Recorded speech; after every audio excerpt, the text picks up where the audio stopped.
ქალთა უფლებების დასაცავად რამდენიმე კანონში ცვლილებების შევა, ეგრეთ წოდებული წინადაცვეთის წესი დასჯადი გახდება.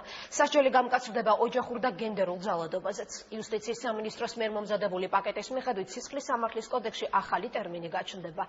ადევნება, რომელიც ასევე პატიმრობას ითვალისწინებს. სიახლე იქნება ისიც, რომ ძალადობის შემთხვევაში შემაკავებელი ორდერი ოჯახის არაწევრ პირსაც გაიცემა.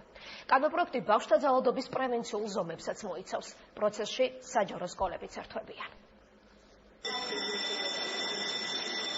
ის, რაც სკოლის გარეთ ხდება, სასწავლო დაწესებულების პასუხისმგებლობის მიღმა ვეღარ აღმოჩნდება.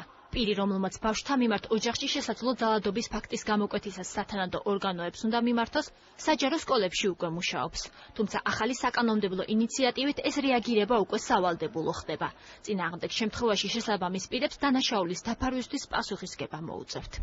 აუცილებელია, რომ ადრეული ასაკიდან იყოს სკოლის მხრიდანაც, ანუ ყურადღებით იყოს სკოლა, რომ ბავშვი იყოს დაცული ყველანაირი ძალადობისგან. ამ შემთხვევაში სკოლა უკვე ვალდებულია აცნობს პოლიციას და სოციალაგენტოს. ევროსაბჭოს სტამბოლის კონვენციის რატიფიცირება ცვლილებებს 25-მდე კანონში ითვალისწინებს. იზრდება ოჯახში ძალადობისგან დაცვაში პოლიციის როლი. შემაკავებელ ორდერს ძალაში შესვლისთვის სასამართლოს გადაწყვეტილების ლოდინი არ დასჭირდება და ის არა მხოლოდ ოჯახის წევრების, არამედ ნებისმიერი პირის მიმართ შეიძლება გაიცეს. სისხლის სამართლის კოდექსში ახალი ცნება ადევნება შემოდის და არაკანონიერი თვალთვალი არასასურველი კომუნიკაციის დამყარება, რაც მსხვერპლს ცხოვრების წესის შეცვლას აიძულებს, 2 წლამდე თავისუფლების აღკვეთით დაისჯება.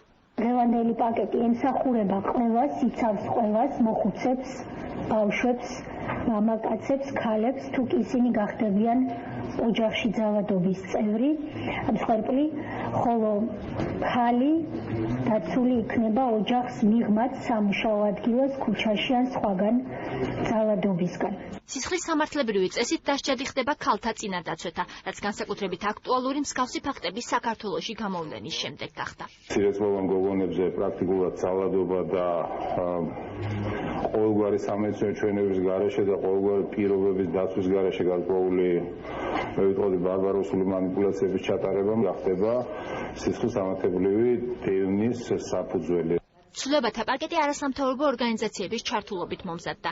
მესამე სექტორი მიიჩნევს, რომ მისი დამტკიცების შემთხვევაში ქართული კანონმდებლობა ოჯახში და ქალთა მიმართ ძალადობის აღკვეთის კუთხით საერთაშორისო სტანდარტებს მაქსიმალურად დაუახლოვდება.